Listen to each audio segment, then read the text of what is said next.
Hello guys, welcome to another ChatGPT tutorial video. In this tutorial video, I will show you how to use ChatGPT4 image analysis tool or ChatGPT4 image import.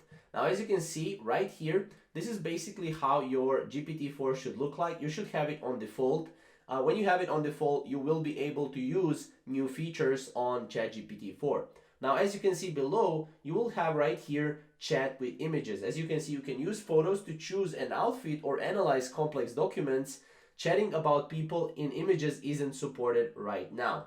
Now, as you can see, you can click on image and upload the image right here. And what you can do is, for example, in this example, a person said, what kind of interface is this? Can I use an SSD as a replacement?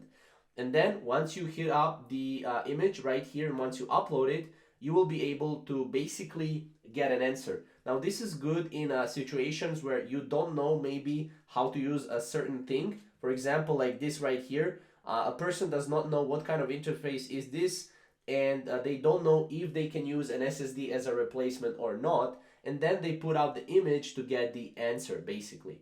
So in this way, you can basically get answers to pretty much anything out there. For example, you have a photo of a car and you can ask, what kind of car is this and what is the year of the car, for example.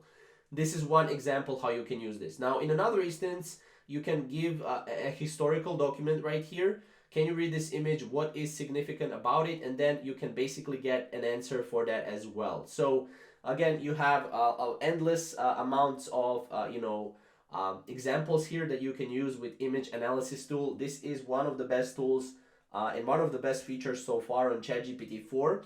And by the way, thank you for bboom.com for this particular article, because it really shows in depth on how you can use ChatGPT 4. So yeah, hopefully you guys enjoyed this video. Again, we have a more in-depth tutorials on our channel. For more, you can subscribe down below and we will see you in the next video.